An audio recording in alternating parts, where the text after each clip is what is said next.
wants to be a millionaire.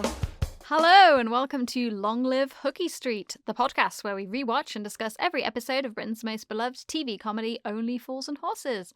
I'm Jenny and I'm joined from Hong Kong by my co-host and sister Heather. Say hello, dude. Hello and Merry Christmas, everybody. Ah, yes, it's Christmas week. So today we are discussing Series 5, Episode 4, Tea for Three. So bring your cheese and let's get started. This episode aired on the BBC at 8:35pm on Sunday, September 21st, 1986. This week's viewing figures were 16.5 million, so holding strong from last week. The UK number one song at this time was still Don't Leave Me This Way by the Communards, and Aliens was still the UK number one movie. So let's move on to a little trivia for this week, shall we, dude? Okay, yeah, let's do that. So this episode marks the first appearance of Trigger so far in Series 5. Luckily he is present in the next episode too. This episode is well known as the only actual love triangle for the Trotter brothers. Trigger's niece, Lisa, was played by actress, I think it's Jerry Cowper. Who was in The Wicker Man, the Christopher Lee one from the 70s. She has tons of TV credits, including Yesminster and The Bill, but most notably went on to play Rosie in EastEnders in 2004. John Sullivan had originally written a much longer monologue for David Jason describing his time in the air on the glider. Some was chopped out during rehearsals and some just cut out while the show was being edited. This was one of the biggest occurrences of frustration felt by John Sullivan and David Jason, which was a huge part of why they went on to push so hard to get the show a longer running time in the future. Fred Tomlinson is credited as the pianist in this episode. I thought the name sounded familiar, so I went back to Diamonds Are for Heather, where the Fred Tomlinson singers were the carol singers at the end. And I wonder why he wasn't credited for that episode. Either way, they played a pretty big part in the music department of shows like The Two Ronnies, Monty Python's Flying Circus, and The Ken Dodd Show. So they were pretty involved in quite a lot of stuff on the BBC. But in this case, Fred Tomlinson himself was the pianist in the Nag's Head during the talent night. And finally, we did mention her in the Series 4 overview, but this was the final of the 4 episodes directed by Mandy Fletcher, who would then go on to direct many other shows, including Absolutely Fabulous and Clatterford. She just directed these 4, and then the last 2 episodes of Series 5 were directed again by Ray Butt. So that's all I have for now. Shall we move on to rankings for this week, dude? So our regular listeners will know by now that each week we reveal and compare our rankings for the episode, and prior to recording the entire podcast, we independently ranked all 64 episodes.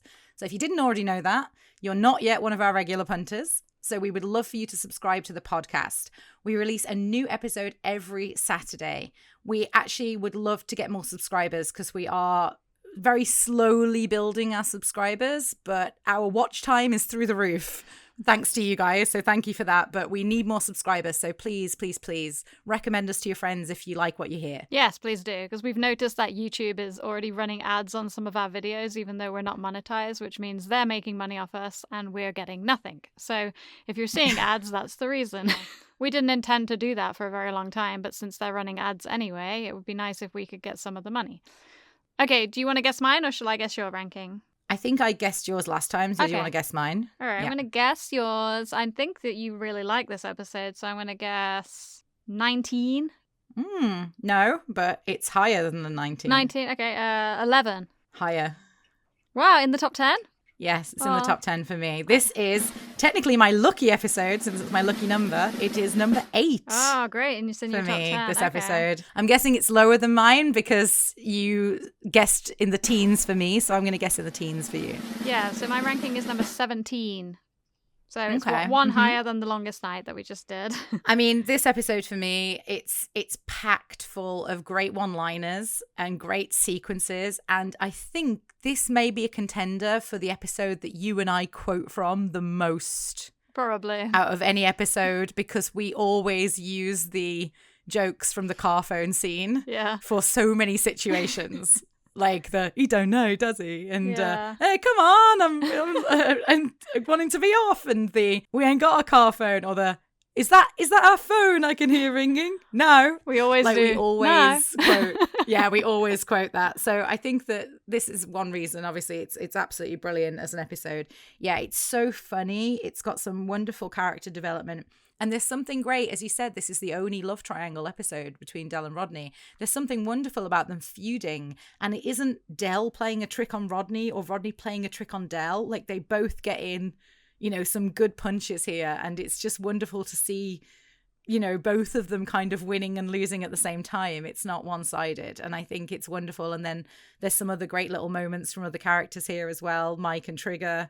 Albert has a few moments as well. It's just a great episode. Yeah, I mean, when you say all that, it really hits home when you think this is only a half an hour episode, because it's so much happens and it's got so many characters in it. It's only a 30-minute, and yeah, based on what I just said in the trivia about the 30-minute runtime being a big problem in this one for John Sullivan, the script obviously majorly overran the 30-minute time.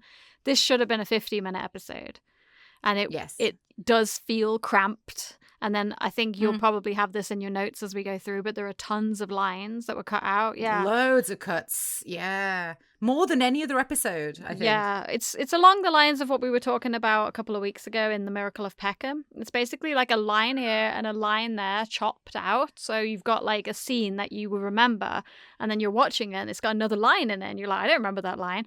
And you can see the reason that they're cut. They're like the weaker lines, I guess. But every scene almost in this rewatch, I was like, oh, that line wasn't on the VHS that we had. Yeah. So, yeah, there's a famous cut with the song in the pub, but it's not just that. It's like loads of lines throughout the entire pub scene with Lisa, and then the tea for 3. There's tons of lines cut. I was going to say, I noticed there's no lines cut that I observed anyway from the whole hang gliding scene. So that means, which is brilliant. Yeah, with that that means obviously, because as we know, all the location shooting was done first. So they did all that shooting, and then the cuts all came out of the studio runtime. So they basically filmed it, and then they were like, oh, we can't have all this, and we're not going to cut scenes out of the hang gliding scene because that's cut together in a way that they need to use all that footage that they took. So they basically chop a load of dialogue out the scenes.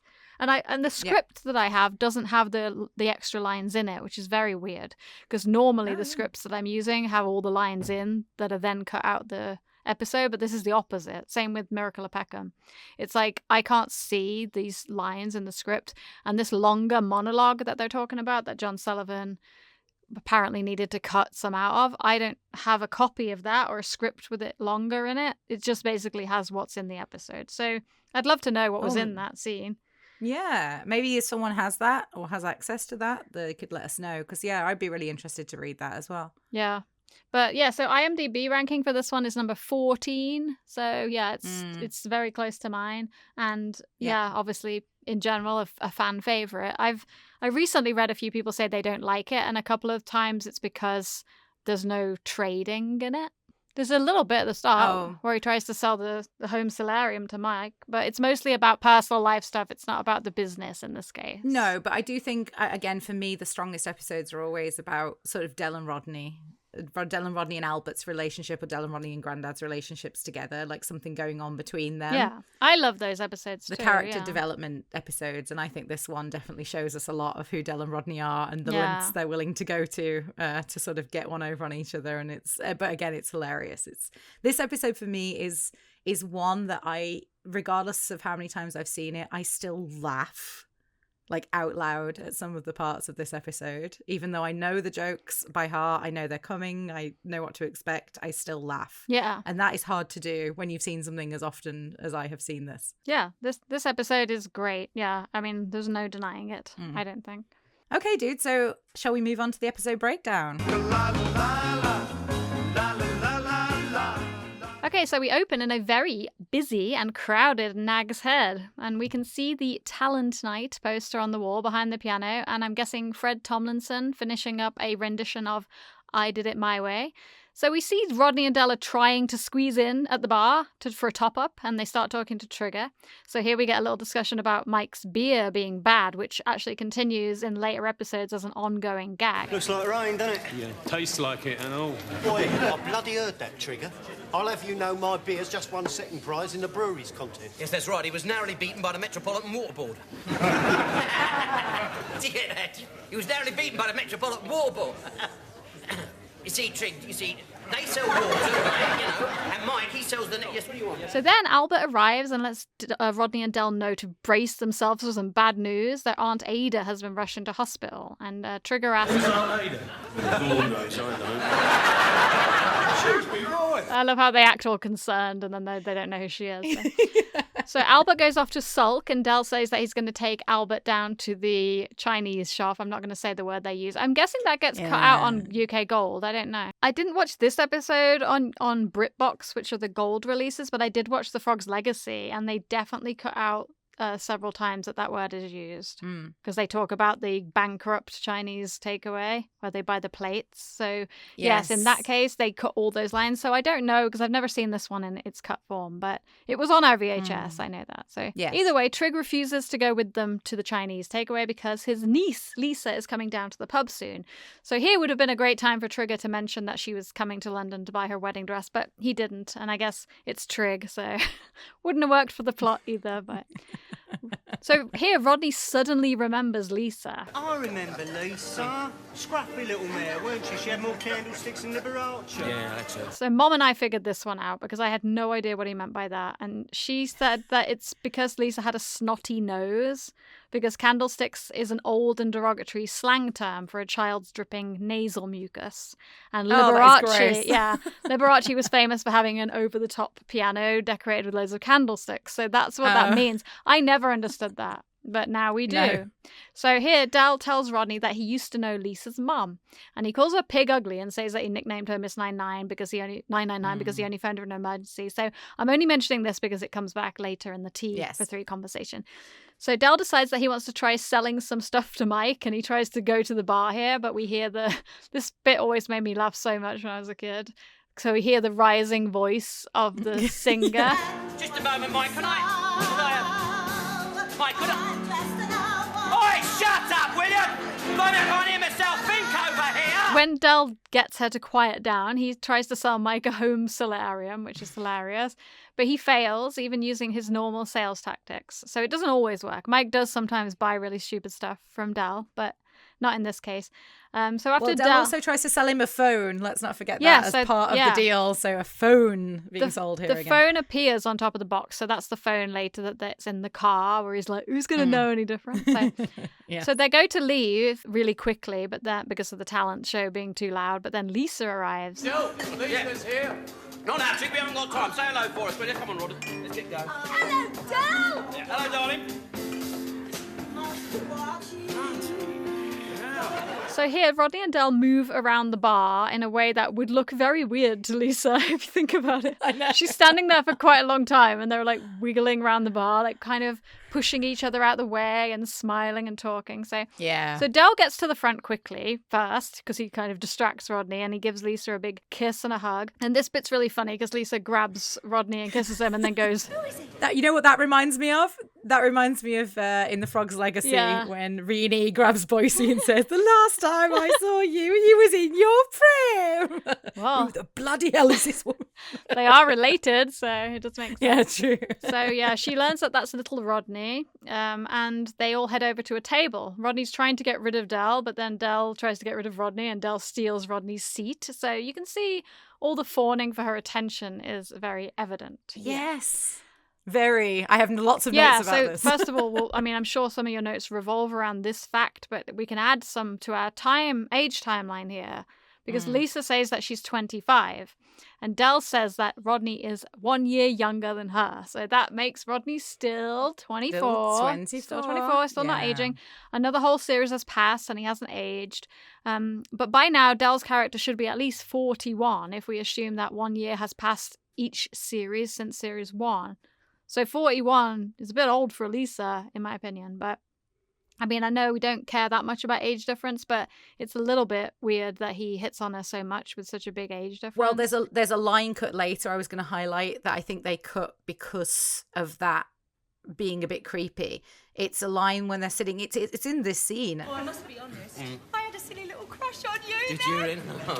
Yeah, well, that's because he was a much older man, wasn't he? He was just a little kid. Yeah, so I was just going to say, because I put all of these notes into the timeline, and I think I figured out how old she was supposed to be when she had a crush based on the age of the van. So we hear that the three-wheeled van was brand new when Lisa was a kid, right? So Reliant Regal supervans were only manufactured between 1969 and 73. So if we go off Rodney's birth year of 1960, and at that time Rodney would have been 9 to 13, which would make Lisa between the age of 10 and 14 when she had a crush on Del. And if we use Del's birth year as 1945, that means Del would have been 24 to 28 at the time. So that is not that bad. Like a 14-year-old girl having a crush on a man between the age of 24 and 28. No, not bad at all. And I figured they cut that line because it did make out Del was a bit creepy because he fancies her now. I think that's probably why they cut that one, right? No, I mean, I got to say, I think all the lines were cut for time. Right, okay. I highly doubt that would be the case because there's so much of that. There's like where Del implies that a 40-year-old woman is too old for him when he's older than 40 and all that. I think if you go off of Dates, so Dates was made in 1988, the episode Dates, not dates themselves. It sounds to me like it was standard to be about the man to be about 10 years older than the woman. Well, I think that's still pretty standard today, to be honest. But I mean, I feel like it was almost like it was bad if she wasn't, because like Del says that the 35-year-old woman is knocking on a bit in Dates. Yes. And I looked it up and it said that it is very common, like for men to be about 10 years older than the woman, because I think it was to do with an assumption that fertility would be a lot less at a younger age, at an older age. Well, so... I mean, in Asia, in China, that is still the assumption that sort of if you're a woman over the age of 30 and you haven't had kids yet, then there must be something wrong with you. Right, exactly. So I think back then it was definitely in terms of matching up couples. There wasn't anything wrong necessarily with the age difference here between Lisa and Del. Although we don't know for sure how old Del is, but we were assuming 41 based on how much time's passed. But we always said there was about 18 years between Del and Rodney, so it's really difficult. Well, Rodney says that it's Del's 46th birthday in this episode, but it isn't. Yes, he's embellishing. Yes, of course. Yeah, I left that one out the timeline because I think he's lying. Yeah. But I don't know for sure about that. So, but anyway, at the table, the fight to impress Lisa continues. So this is the bit where I've noted how many lines are cut. It's not even really lines. It's more just like literally like one little snippet is cut. So the whole conversation's quicker on the VHS that we had. It just flowed so much quicker. So I do see why they did it. Yeah, that's exactly what I wrote. I just said that I think the cuts are better for the pacing overall of the episode. I do think they make the episode better to cut what they cut. So they were smart with what they cut, I think. Yeah. So it's actually Del that suggests that Lisa comes for tea, but then Rodney says he was going to invite her for tea. And this is where she grabs his hand and then Del puts his hand on top and she takes her hand away. So we get this great moment of physical comedy where they're holding hands and then they start arguing over who invited her first. And Lisa mediates by saying, Look, why don't we all have tea together? Then the three of us can talk about the old times. So here is where the cut off normally comes for the musical cut. So this is cut for a different reason. The extra footage of Albert, and we do hear a little bit of piano, and then Albert stands up, and Lisa's the one who says, "Oh, is that your uncle over there?" I'd like to sing a very special song for a very special lady who unfortunately ain't with me tonight. And then he starts singing. The song that Albert sings was a reworking of the classic song Hey There from the musical The Pajama Game, and has never been put on any home media releases, and this song fades out the scene. You see, this is the thing that's crazy to me. That would be considered a cover, surely, of the song, not like the song. I mean, first of all, he sings the different lyrics because he sings Ada instead of Hey There. Yeah. So I don't understand, why that's such an issue with putting that out there. And it's a musical from 1954. Right. I mean, what the hell? It's not even I don't even know this. I'm in musical theatre and I've never heard of this musical. So I can't imagine that this would be something that's that famous. Well, the funny thing is, because I never knew what song it was until I saw the scene, and I thought it was going to be a Roy Orbison song because of the quote in the next scene. Yes. And yes, you're right. This is the kind of thing. This is like what happened when we did Grease in high school, right? It's like a weird musical thing. They have such strong rules around songs, and I don't know why, because I've never seen the Pajama Game either, and I don't know why it's such a big deal, but it's all to do with laws and copyright. Yeah, but he doesn't sing much of the song, really. And again, it's a cover. I mean, there are different rules for covers, right? I mean, people on YouTube have entire channels like with them singing covers of famous songs, and they're not copyrighted. So how is this not a cover? But then so is in Jolly Boy's outing as a cover. Yeah, this is what I mean. I don't understand where that comes from. No. Why that's such an issue. Nor do I, but I mean, obviously it is. Maybe someone can explain in the comments. But that's all I had for that scene. Do you have some notes? Just a few things. So the first note I had is the guy singing My Way was very good. And why didn't he win the talent contest is the first thing I said. Because he's the pianist. Yes, but he was singing as well at the beginning. So he was in the talent contest, presumably. And I just want to say, I think the line... Well, she might not be as ill as they say. ...is very funny, actually, because it's just like all that build-up and then Albert's upset and he's like, well, she might not be that bad. I just think that's very funny. I had a question about continuity. Why wasn't Trigger's sister and niece at his grandma's funeral? Yeah, I know. And that's funny because back in Ashes to Ashes episode, I say that we don't ever see any of Trigger's other family until this episode. Yeah. And that's right. But then it does make a little bit of sense if you think about it, because it could be that his family just lived too far away and just he weren't close with Alice. I don't know. But yeah, it does seem obviously we see Trigger's auntie, obviously, because we've met Aunt Reen as well. And Reen is a very big character in Brock and Chips because she's Joan's best friend. So yes, I mean, realistically, there's no reason why she wouldn't have come back for that funeral. But, those characters hadn't been written at that point. Yeah, that's the problem.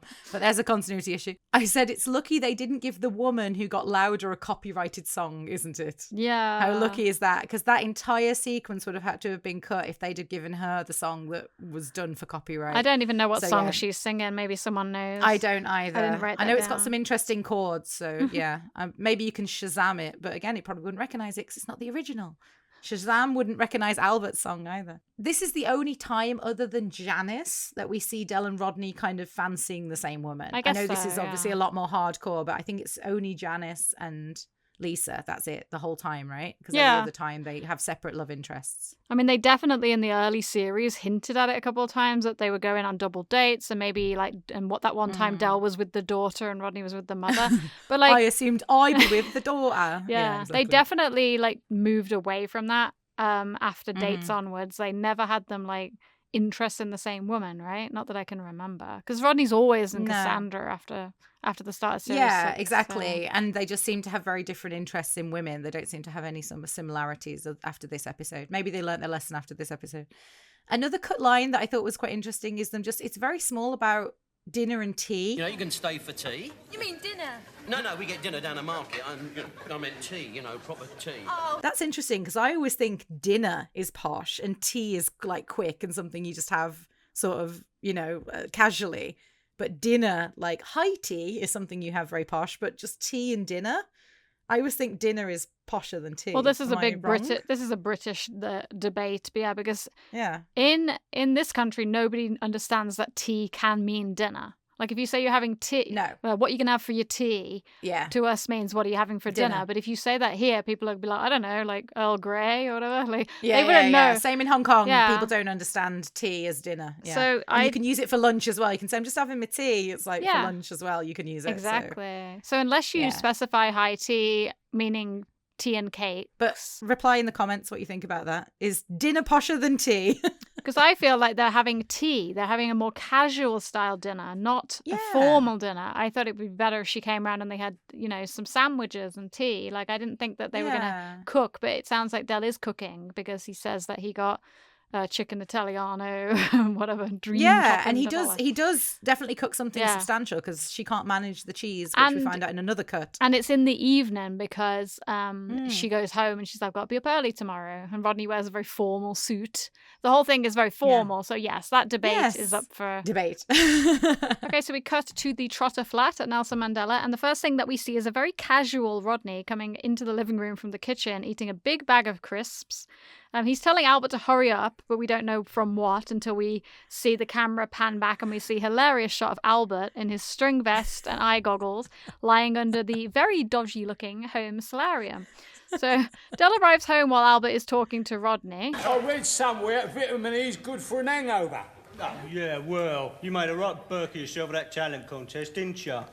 Getting up on stage singing that stupid song. What are you on about? I won. You won? Well, they only won the talent contest. Who did? Roy Orbison here. So Del is unloading bags of food and the bickering between them kind of continues. Anyway, I got all the grub in for me and Lisa's tea tonight. What are you bought? Cheese. So yeah, he's already ridiculing Rodney for having not contributed. Rodney kind of starts fighting back, and then Albert cuts in. Well, if you put your hand in your pocket every so often... Listen, I don't want money. I own the money in this family. The time Put your pocket in. God, you look like a geriatric bald boy. So you can see here that Albert is fed up of all of Rodney and Dell's bickering, so he announces he's going down the Legion, and Dell heads into the kitchen. And at this point, Rodney says, I'm going to have a quick tone-up, a nice shower, and I am sorted. I just had a question. Was the bum wiggle in the script specified, or was that a Nick Lyndhurst? Because that is so funny, that little bum wiggle that he does on I am sorted. Yeah, right. No, I mean, It's I don't really think so. funny. I think he added it. I'd have to go back to the script to confirm that. Because but... Nick Lyndhurst does not have a bum, and that's what makes it so funny that he kind of wiggles. It's just really funny. And it's important to point out here as well that you wouldn't go under a solarium in jeans and a t-shirt. No. You're not, I mean, really, you're not supposed to wear anything or minimal clothes. Anything. Kind of like how Albert does it. But under jeans would be incredibly over hot. Like, it'd be really bad. Yes. So, yeah. But it wouldn't have worked for the scene. They basically just wanted him to get a burned face. So it makes sense. Mm-hmm. So he's lying under there, and Albert launches into a story about him and Grandad. So it's really nice to hear Grandad mentioned here. I told you once, you remember, that Grandad and I didn't speak to each other for years. Yeah. Well, that was all over a woman. It was your Aunt Ada. So Albert here tells the story about how he and Grandad were very close until they met Ada, and after both having a couple of dances with her, they both wanted to take her home, and they ended up fighting in the street over her. He never spoke to me from that day. He never spoke to me ever again. I'm frightened history's going to repeat itself. I don't want to see that happen to you and Dell. Rodney? Bloody kids. So Rodney's asleep, but yeah, it's worth mentioning that, the way that Albert talks about all that is kind of moving. I mean, he really cares about Dell and Rodney. I mean, he cares about their friendship, but he's had to separate them from squabbling a couple of times over the years, sometimes over money, and this is the first time he really has to point out that squabbling over a woman can be very destructive. And in this case, I know it's all comedy, but they could have really hurt each other. Yeah, oh yeah, I know. Yeah, in both of these pranks are dangerous. So yes, yeah. Agreed. I mean, if anyone's seen Final Destination 3, they know how dangerous sunbeds can be. Yeah. But also, yeah, so just in general, there's not much like regard from either of them for the safety of the repercussions. They're basically just going in without thinking. And Rodney's gone to sleep under the home solarium. Albert's annoyed and storms off. And Dell comes back in and notices that Rodney is asleep. So this is where the prank playing starts. Oh, he's gone to sleep. Bless him. So you want to get a nice tan for the girl then, do you? I'll give you a nice tan, all right? And then so the scene ends and we get a wonderful little David Jason laughing prankster exit here. Like we've talked about this before, how there's a lot of scenes with Dell like ducking out the door laughing, and this is a classic one. So that ends the scene. Did you have any notes on that scene, dude? Yeah, just a couple of things. So the line where Dell says it must have been a sympathy vote about Albert winning the talent contest, that line only makes sense if you've seen Albert's speech before he did his song in the talent contest. Right. So it's interesting that they left that in. I mean, I suppose they had to because it would have been very strange to cut that little bit out. But yeah, because they gave him the sympathy vote because he was talking about how sick Ada was and he dedicated the song to her. So yeah, just thinking about that line making no sense without the scene with the talent contest in it. And then I just put, was Rodney only going to serve cheese? Like, was that literally what he was going to put in front of Lisa and say, here you go? I asked about timeline issues between Grandad and Albert fancying the same woman, because I know you mentioned this before about how that would have had to have happened before the war. Yeah, well, so in the future, I can't remember specifically when it is, but Albert said that he went away to war and he was married to Ada. Yeah. But then in Hole in One, he says that he was trained already as a paratrooper before he started falling down the holes. So that would have had to have been before he met Ada. Yeah, so there's some timeline issues there between Grandad and Albert and when Ada came on the scene, which again makes sense because they were all written at different times, probably not thinking about that. Yeah, it's not a big deal. It's not a big deal, no. The story that Albert tells about him and Grandad is really foreshadowing for him and Knock Knock. Yeah, right. I think. For it's Dora, a really similar situation. Yeah, fighting over Dora. So, yeah, I just thought that was really interesting. And yeah, I just said the pacing is much better with the cuts. This scene has a lot of, I don't want to say pointless lines, but lines that are not necessarily needed. for the story to progress, and they just kind of extend the scene for no reason. So yeah, I think it's good that they made the cuts they did. That's all I had. Yeah, it's actually, I didn't even write any notes in this whole thing about the comparison to Albert later doing exactly the same thing and getting into a fight over a woman and getting beaten up. Yeah. But yeah, it's actually funny. He's like trying to argue that don't let that come between you, and then he ends up fighting with one of his best friends over Marlene's mom. And knocked him out. So yeah, okay, so we're going to move on to the next scene, which is the tea for 3. The scene fades into a shot of just Del and Lisa at the table, and Del is trying to give Lisa a little top up to her drink. We can't see Rodney yet, but Del calls out, Come on, Rodney. Wait, come on. Bring your cheese. Oh, I really think Rodney should go to hospital with his face. Yeah, I know. I've been telling him that for years. So then Rodney comes out of the kitchen wearing his white suit, which honestly just is a bad choice to go with the burned face. He slowly comes up to the table, and the audience really is losing it here. Yeah. This is pretty good makeup, because it really does look like a burned face. Yeah. Yeah, they've done a good job. And obviously Nick Lyndhurst's facial expression sells it, of course, as well. Yes. I mean, this is a really, really well done by both of them. So Del winds him up straight away by saying, This is, again, loads of lines cut. I just wanted to point out the lines. I guess I don't want to keep talking about it. But so the extra lines here are... Only when I smile. It's wonderful, isn't it? It's wonderful how nature compensates.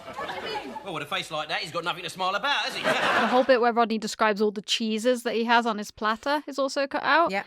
But it might also be because Rodney uses a non-PC term for the corner shop. So, the entire time. He uses it like 3 times, I think, in that one little bit. So that's probably why it's cut. Quite possible, but they didn't, back on the VHS in Hole in One, they didn't cut that word out. So I don't think that it was necessarily as non-PC back I think some of them slip through the censors, though, as well. Yeah. If they're said quickly and in the wrong time and somebody wasn't quite on the ball that day, yes, they'll slip through. So Rodney also talks about the home solarium having a faulty timer on the machine, and Del says that all the skin will fall off in a few days' time. So none of those lines were in the one we had, which was the VHS. And I actually think that line's pretty gross when he talks about that. And I also think we already know what happened to Rodney. We didn't need all these extra lines to sort of back up that Del was responsible. So, and that Rodney knows that Del's responsible. I think it comes across fine without the lines. So that's why they were cut. They definitely cut it pretty well, because none of this stuff was as good as what they left in. So let's go back to what they left in. So Del has some really great wind-up lines here for Rodney. This is Rodney. I wouldn't stand about in that suit too long if I were you. Not with your head. Why not? Well, he looks like a Swan Vesta. A Swan Vesta is a brand of matches. Oh, you see, I did not know that. So Rodney starts to fight back a little bit by bringing up to Lisa that Del used to date her mom. So this is obviously not only an opportunity to point out that Del called her mom ugly, but also to highlight the age difference, which is pretty smart of Rodney. And he tries to do it later as well, where he says Del's age, even though we think he's lying. So he obviously wants Del to get busted for calling her Miss 99, but he switches it out and says that he called her the Rose of Feckham. Quick thinking. Every time Rodney tries to get in an insult, they basically keep cutting each other off. So Del tries to change the subject quickly to going to the flicks. And here they both learn that Lisa has a thing for men in uniform. So I thought here, wouldn't she be perfect for Rodney? Because he likes women in uniform. Yeah. So well, no, she wants the man to wear the uniform, not her to wear the uniform. Can't we just go put together and buy him one? You remember that one? So here, that prompts Rodney to say he was in the army, which is not true, right? The whole point of this is so that this is the thing I'm not sure. Like, so Del was not a paratrooper, right? No. But so why did Rodney back up his lie? This is what I don't understand. Is it because Rodney lied first and said he was in the army, and Del gives him a kind of a sort of shut up kind of face, and then Del like goes one bigger and goes, I used to be a paratrooper, and didn't I, Rodney? And then he's like, well, you're not going to lie, are you? Because then I'll just tell her you lied about being in the army. Yeah, I mean, Rodney does sort of make his lie smaller when he sort of corrects himself and says, well, cadets. Well, and that's a good sign there that Rodney can't lie as well as Del, and he can't go as big as Del. So he tried to make a little lie, and then he pulled it back, and then Del says, I used to be a paratrooper. Really? Didn't I, Rodney? You made a few drops in your time, Del. But Lisa seems really impressed by this, and that just spurs Del on. So he goes on. I used to free fall from 20,000 feet. No. Yeah, didn't used to open my chute till I saw the tops of the trees. At night. And then he also says that his chute didn't open at all, and one time he had a bad landing. So this bit gets such a lot of laughter from the audience. Funny, though. Yeah. You know, it's funny. funny, but I've always imagined paratroopers to be, well, taller.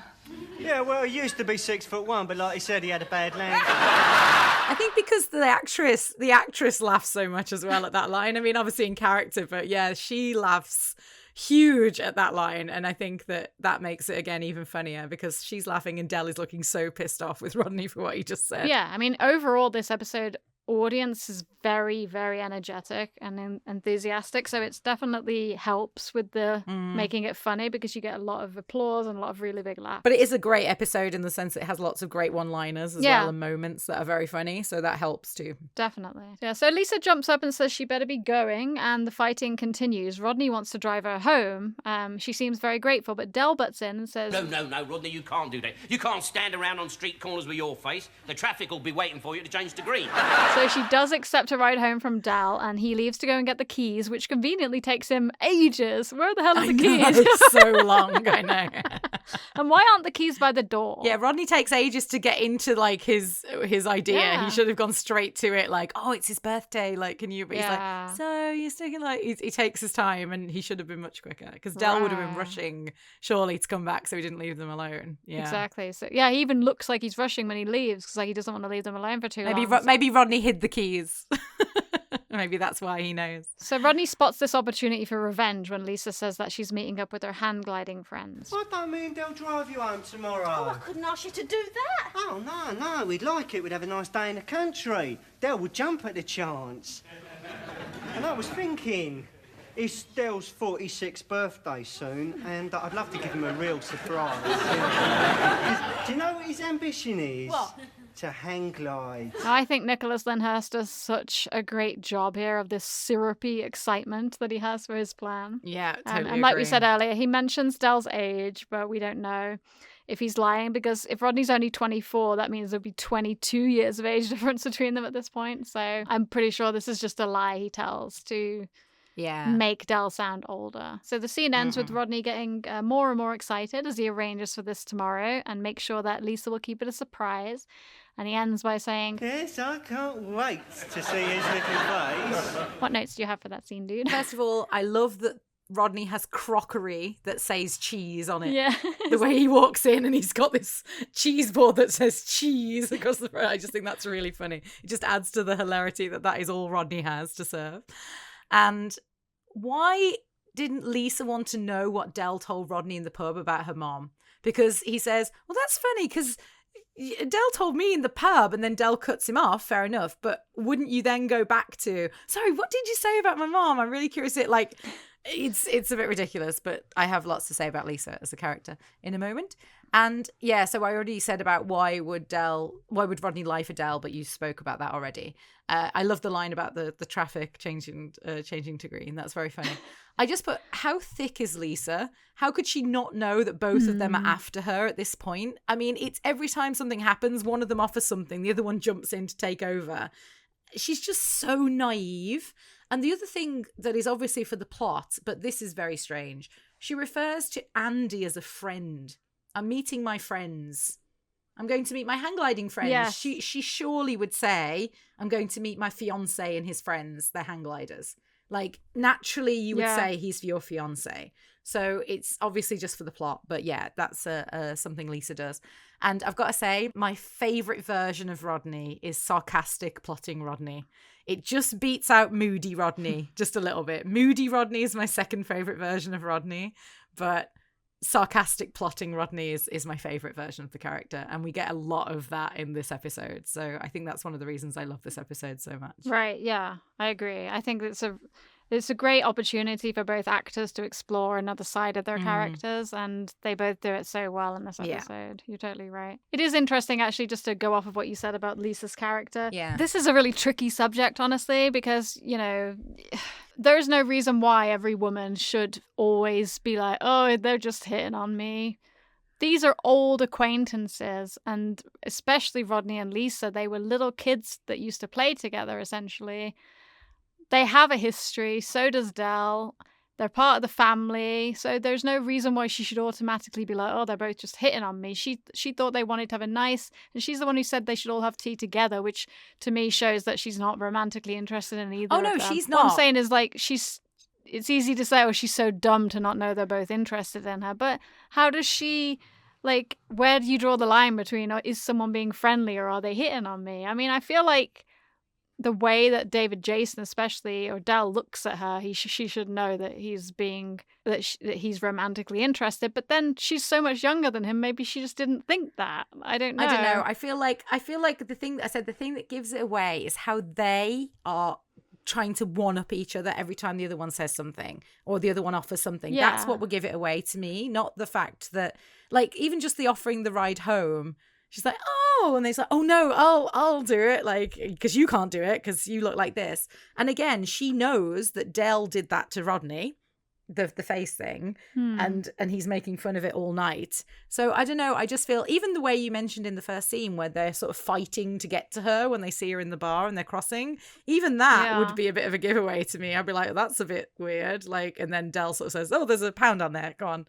Sort of to get Rodney out of the way. Yeah. I don't know. I just think you'd have to be, maybe she is just very naive, but I think you'd have to be very naive to not see what was going on here, or at least be a little bit suspicious that this was going on and maybe try and, I don't know, remove yourself from the situation a little bit. I don't know. Yeah. And also one point that we haven't made, and they don't bring this up at all in the episode, is that wouldn't she be wearing an engagement ring if she was engaged? Yeah, that's true. Yeah, exactly. And it's weird that she didn't mention it. I mean, she had tea with them and, like, saw them in the pub. I mean, yeah. And that's the whole reason she's there, that might be... right? To buy a wedding dress. So wouldn't she say that, oh, I'm just down to buy a wedding dress? Yeah. And that's why, like, also a few people mentioned, like, the people that were critical of the episode, this is one of the things that they bring up, is the fact that it's a little implausible that this whole tea would take place. All they're talking about, presumably they already had dinner. Did she not at all mention why she was there? The fact that she's engaged, her wedding is coming up. Also, if you want to go even one step further, the Frog's Legacy, they say she was only getting married because she thought she was pregnant at this point, which she's drinking in this episode. So she's not pregnant. Or she was drinking while pregnant. Some people do. We're splitting hairs. Of course, we love to split hairs. We should call this the Splitting Hairs podcast. Yeah, we could have. But anyway... Like I mentioned before, the I can't wait to see his little face line was deliberately at the end of that scene because the next scene opens with Del turning around and going, what? So so we see his little face right after he's been given the news, and he is certainly not excited. So these scenes were filmed on Butser Hill, which is south of Petersfield in Hampshire. Again, Action Cars was the company where they got the 3-wheeled van, and they had to help it get up the hill up here. So this is funny because Lisa is clueless to Del's reluctance, and she says that she can see in his eyes how excited he is. But, like, for me, this is the moment she's stupid. He calls it one of them wing things. If you were a paratrooper... You want me to go up in one of them wing things? So Lisa quickly rushes off to grab Andy, and then we start to see how uncomfortable Del is becoming. Andy comes over. He was played by Mark Colano, I'm guessing. He was the son of Bonar Colano, who was actually a pretty big film star, American film star in the 40s and 50s. And he was sadly killed in 1958 in a road accident in the UK, which is such a shame. So Mark Colano doesn't seem to have a very active acting career anymore, but we know that he and Lisa both return in The Frog's Legacy, so we do see him again. So here Lisa does a terrible job of introducing her fiancé. Exactly. She just brings him over and just says, this is Andy. I know, that's what I'm saying. Rodney. Yeah, it's a bit ridiculous. The first thing you'd say is, this is my fiancé, and you'd be all lovey-dovey with each other. You're about to get married. I don't know. It's just a bit, Yeah, and also when she sees Del and Rodney in the Nag's Head, I noted she's very handsy. She's a very handsy person. She doesn't touch Andy. No, exactly, because they have to make a point that it's like a reveal at the end, but yeah. Right, so, but still. So Andy immediately notices Rodney's face, which likely fuels his anger again. And the inertia of the situation continues. Despite Del's obvious reluctance, it becomes very hard for him to wheedle out of this. Listen to me, Derek Trotter. I've arranged all this specially for you. Really? It's my way of saying thank you for the lovely meal last night. I wish you could have seen it, Andy. Yeah? Hang around and you might. I love that line. Yeah, because it's so funny the way he just looks up at the sky. Yeah, I also love Del's reaction to it, where he's kind of shifty and sort of looking like, oh God.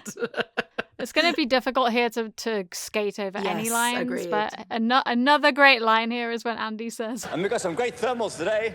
Thermals? Oh, what a shame. I'm just wearing my ordinary wife front. So Andy and Lisa leave, and Del holds off until they're gone, but then shows his true fear to Rodney. What am I going to do? Oh, no. Dear, oh, dear, oh, dear, oh, dear. Oh, pickle. That change in David Jason is absolutely hilarious because you really see his panic. Like the second he's like, oh, thank you, Beba. What am I going to do? Like, it just comes straight. And again, Rodney's absolute lack of care because he set it up and it's going exactly as he wanted it to.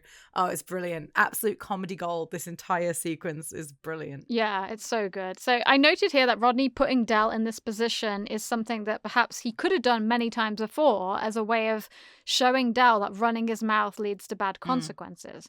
Because Del's always doing this sort of thing, but it doesn't normally have such bad consequences. Del even says here, Wish I'd kept my bloody mouth shut. So he realizes that he went wrong by overselling something and, you know, embellishing on something. But Rodney's anger over the prank about the tanning bed is so strong that he doesn't let it go. He acts all innocent here. Del doesn't realize Rodney's responsible for putting him in this position, does he? Until he's in the glider. So at this point, he doesn't know that Rodney orchestrated this. So he puts all of his vulnerability into Rodney at this point. Yeah, because he put on a front for Rodney and he doesn't hear. What am I going to do, Rodney? I can't tell him I'm scared, can I, eh? Yeah. Well, that's the thing. So Del starts to touch upon the biggest issue now, which is his pride, right? So if you think about future times when Del expresses his fear, like sickness and wealth and stuff, he usually only ever admits his fear to Rodney. Most ordinary people would go up and be like, okay, look, I lied. I wasn't a paratrooper. I'm not going up in that. I definitely would have. But his pride is so strong that he allows himself to get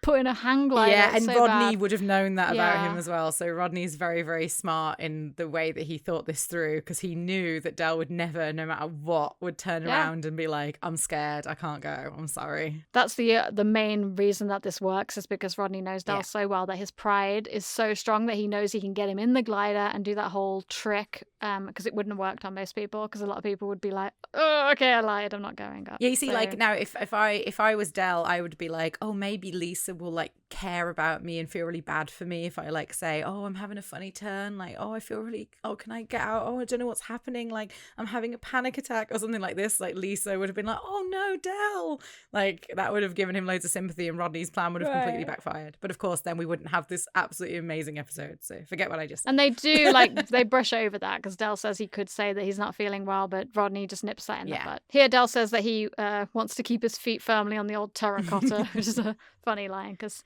he means terra firma, which is Latin for dry land. So. As opposed to the terracotta army. So now Del tries his luck with Rodney and he plays the blood brother card and asks for his help, acknowledging that the fight that they've had, but hopes that he can put that behind them. So it might appear now to the audience that Rodney is forgiving Del and he's helping him out. So this is a nice twist we get from the audience point of view because Rodney suggests his idea. You pretend to be dead keen to get up in them old clouds, right? Then at the last minute, I come over from the van, rushing up, right, and say, we've had an urgent call come through on our car phone.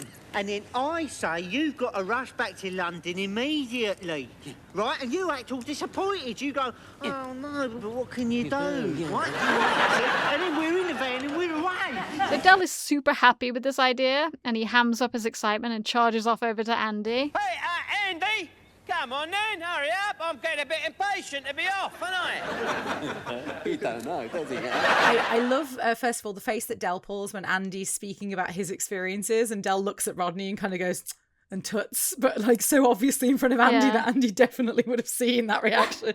So I think that's really funny. Right. The thing that I find really interesting about this is, like I said, to be fair, this situation alone probably gets Del back for most things he ever did to Rodney. Because this is pretty hardcore what Rodney does to Del here. Like, Del is terrified. You can see how scared he is. Like, and then he puts him in that position where he has to choose between his fear, which is huge, or his pride, which is also a huge thing to him. And he chooses his pride over the fear. But my God, like, he's terrified. So that is a really awful thing to do to someone that is terrified of, like, doing something, to put them in that position where they can't back out of it. So, well, they could, but you won't, you know. And yeah, there's just two things here that Jenny and I always quote from this episode, which is the... What can you do? And also... He don't know, does he? Okay, Okay, yeah. I mean, it's kind of the same scene, but it just cuts to him being strapped into the hand glider. So a couple of facts about this scene before we press on. Apparently, it was very windy that day, and the stuntman did not want to go up in the sky. His name was Ken Barker, and he performed stunts in many mainstream movies, such as Superman 3 and Labyrinth. He is credited as being in the episode playing Gentleman, but I don't know who that is. So because he's not actually...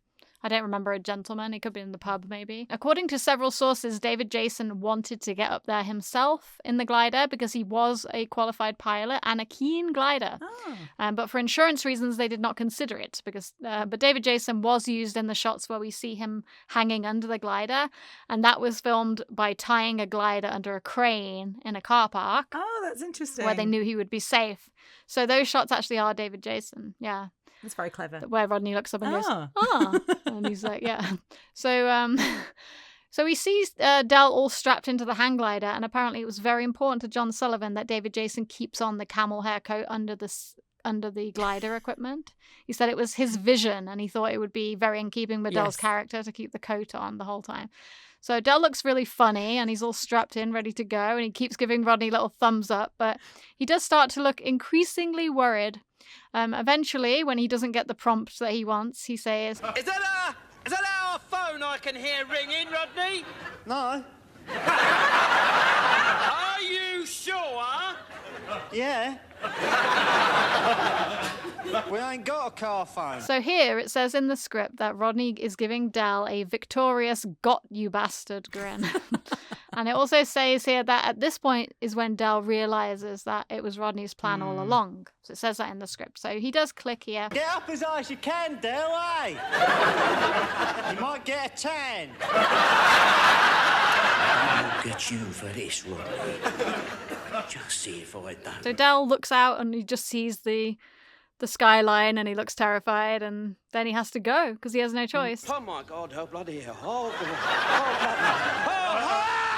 Now that is me going up the hill on a roller coaster. But to be fair, dude, you always go on them. You always go on them. For those of you that don't know, I am especially a very keen roller coaster enthusiast, and actually Jenny's husband is as well. So Jenny gets forced to go to theme parks a lot, but actually you go on all the rides, to be fair, to your credit, even the big ones, even the big scary ones. Yeah, but I do that on the hill. As the scene continues, Andy confirms that Del is not following his instructions, and he is in fact heading out to sea, and that's where I ended the scene. But yeah, what notes do you have on that scene? So first of all, I had, although it's a prank, Del wouldn't have seriously listened to the safety instructions that were given by Andy. Right, I always thought that so it's too, very dangerous for Rodney to do this, because if Del thought, oh, none of this is going to happen, he wouldn't have actually taken any of that in, and this is stuff that he really would have needed to know so he didn't get in trouble. And obviously he gets in trouble. And it could have been a lot worse, as you said. This is something that could have killed Del, to be fair. Like, he could have crashed into something, he could have gone down, anywhere in the sea. He's heading out to sea. So, yeah, it could have... Yeah, he could have got lost at sea. Yeah, and this whole sequence really reminds me of the jet ski in Miami Twice. Yeah. Another one where Del sort of goes off on an instrument and gets lost. An apparatus. And then Rodney's alone, left in to worry about him, looking at maps and things. Yeah, the phone sequence, again, Jenny and I always quote I mentioned that at the beginning. It's crazy to me. I can't imagine doing this myself. It's crazy that Del did that over looking like a coward. Yeah. Like, that's really insane to me that he would put his life at risk rather than look like a coward. Because surely a lot of people would chicken out at this point. They'd be there, strapped, and they'd see it in front of them that they have to run down the hill, and they'd be like, okay, I'm not going. Surely I know Del lied and said he's a paratrooper, but surely that was a long time ago. Even he said that.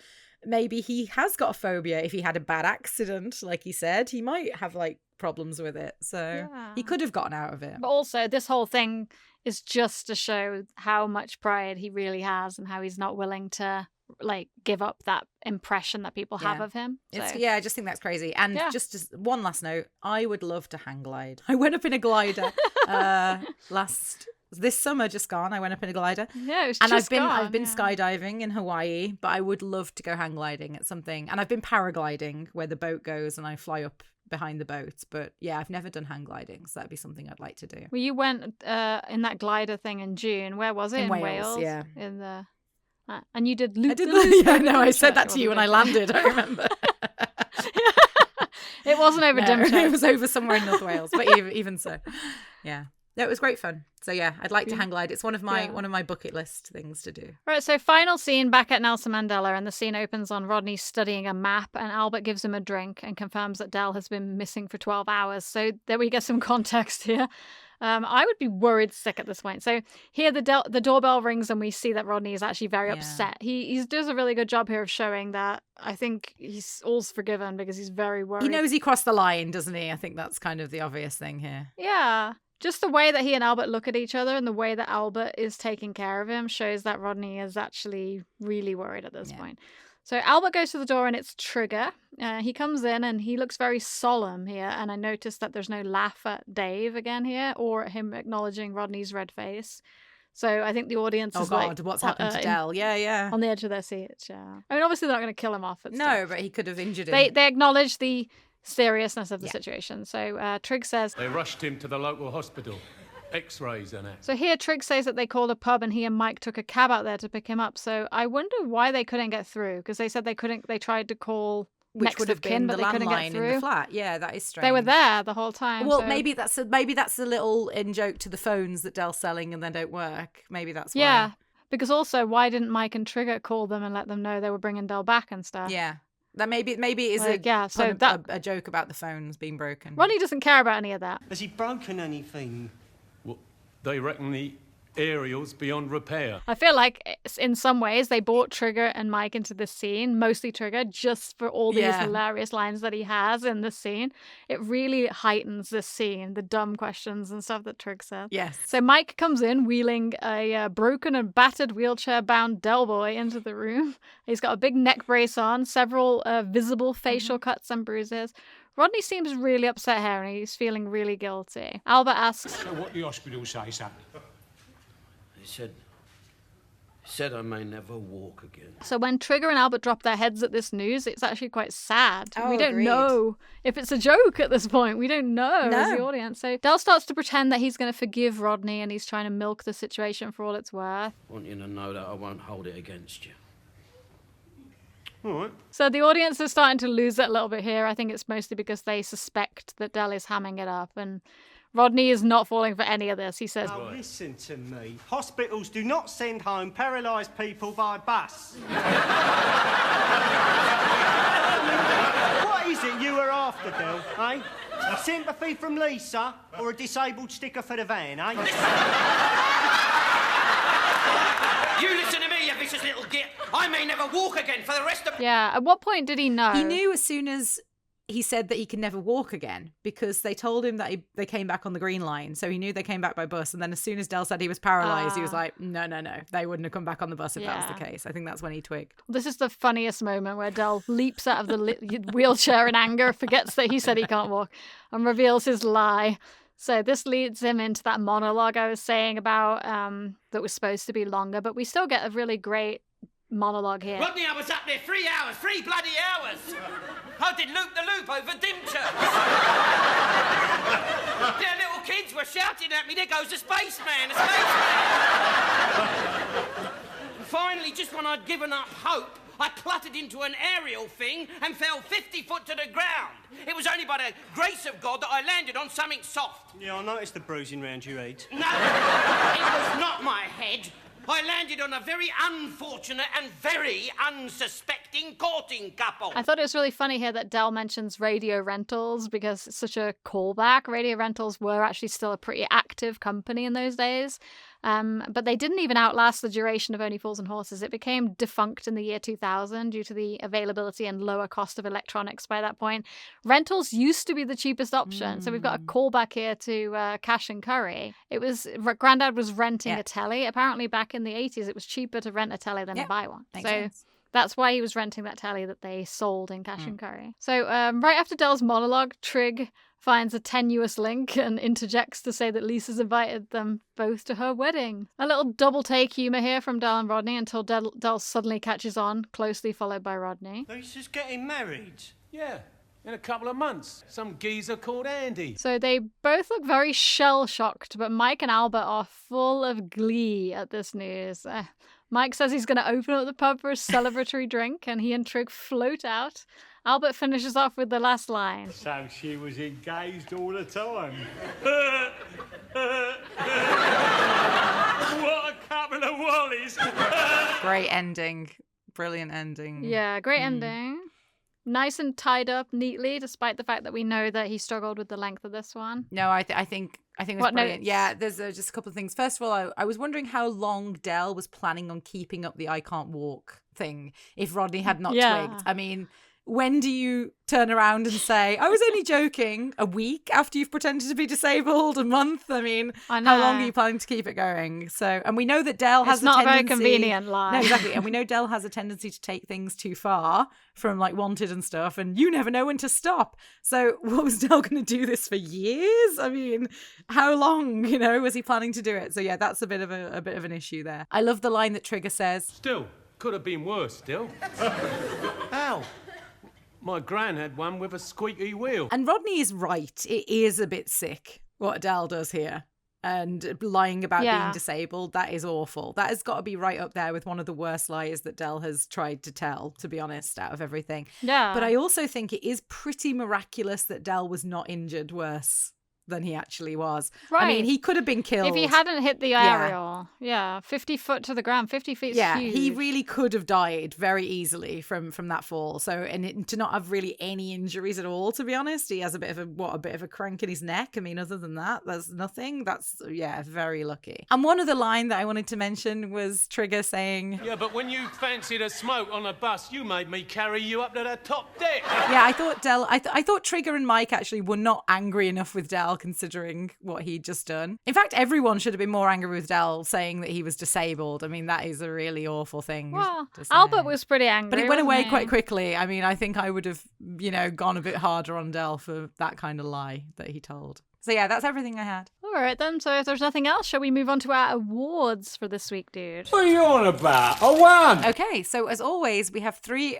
awards to announce this week, and we will start with our Plonker of the Week. Und Plonker, yeah? So for Plonker of the Week, we each nominate a Plonker, and we discuss and decide who wins. So dude, this is a difficult one. Or maybe not, I don't know. Who's your Plonker of the Week? Yeah, it is difficult because I put Del and Rodney and I was going to try to figure out who's worse. If I had to pick who's worse, I mean, yeah, I'd say Rodney because Rodney's prank was more dangerous than Del's, but only slightly. They're both. But then you could also nominate Trigger for not saying that Lisa was engaged, although is that really his obligation? You could also nominate Lisa. I nominated Lisa. Yeah, I was going to say I nominated Lisa Yeah. because we talked about this obviously during the breakdown, but not realizing that Del and Rodney were fighting over her or having some sort of conflict because of her. That was something that you should, but mainly because she didn't mention she was getting married. She called her fiance a friend and didn't say, this is Andy, my fiance, when like they met him. It's just completely weird that she didn't do that. It feels intentional, like almost like she wanted them. I just thought as well in The Frog's Legacy when she talks to Mike, when she gets introduced to Mike and she's like, this is Andy, my husband, even though he was at the wedding, so he knows that. It's like she went out of the way to say it then, but she doesn't say it now. Exactly. So. Yeah, no, I mean, it's for the plot, obviously, because if they'd found out right away, they wouldn't have argued. But yeah, I think that Lisa has to be the plonker of this episode. This week, Lisa is plonker of the week. Oh, so this week, Jenny will award the best line of the episode and I will award best moment. So dude, what did you choose for the best line? Okay, so I've got like 5 nominations here and I don't even think I've covered all of them. I've got 4, so I'm wondering which ones we have the same. I tried to pick ones that I thought like almost summed up the episode as well. Like, so I've got they reckon the aerial's beyond repair. I've got get up high as you can, Del, eh? You might get a tan. I've got the traffic will be waiting for you to change to green. And like he said, he had a bad landing. So I've got all those. I really don't know. I mean, I kind of feel like the tan one, but yeah, that's a punchline episode. A punchline line. But it's also it's delivery as well. I don't know. I really don't know. I'm gonna go with that one, but please, I know everyone's got a million good ones. So well, that's funny because all 4 of mine are ones you didn't mention. So that's why we proved there's so many great lines in this episode. So the 4 that I just honorable mentions. So the first one is, "Oh, I wish you could have seen it, Andy. Hang around and you might." Oh, yeah. That's a great line, yeah. But what can you do? Like, I love that episode. I love that line as well. And also, he don't know, does he? And no, we ain't got a car phone. But of course, those are our sort of quotes, the ones that we quote all the time. So that's why I chose those ones. So, but yeah, I think your choice is just as good as any, because there are just so many great lines in this episode. So what are you choosing? I'm gonna go with get up as high as you can, Dally. You might get a 10. Okay, so the best moments, I have chosen 2 bits, which I think most people would agree with. So obviously we have the reveal of we ain't got a car phone, and that reveal of Del's face looking off the cliff in fear and Rodney smiling back at him. That's a great moment. But also when Del gets out of his chair and says, I may never walk again for the rest of my... That's a great reveal moment as well. Very funny. And again, David Jason's face, it always sells it. Their facial expressions are just fantastically hilarious, always, both of them. So yeah, those 2 moments. So I guess I would choose, if I had to out of those 2, I'll go with we ain't got a car phone as the best moment. I would say the moment he launches off in the hang glider is another great moment worth an honorable mention. It's kind of the same as what you said. Well, to be honest, that whole part when they go to the hang gliding, I would nominate the whole thing, because I think that is so funny. The part where they're, talking to Andy and Lisa, and then like, oh, I'm ready to be off. Come on. Like, and then getting in the hang glider and then into the launching and right up to there. Like the whole thing is brilliant. He's heading out to sea. They don't, like that's the reason that none of the lines in this scene appear to have been cut ever. It's just the lines and the dialogue and the dinner and stuff, because this scene is just it's perfect. It's probably one of the most perfect scenes in comedy, I think, ever. There's just nothing I'd change about it. It's brilliant, hilarious, everything. So if there's nothing else, drink up, we're leaving. Okay, so that about wraps it up for this week. And join us next week when we will be discussing Series 5, Episode 5, Video Nasty. Until then. Sunrise, come every morning. Lighting up the ground all around. Au revoir, listeners. If you like what you hear and want to contact us, you can email us at longlivehooky street podcast@gmail.com. All one word, no spaces. Bonjour.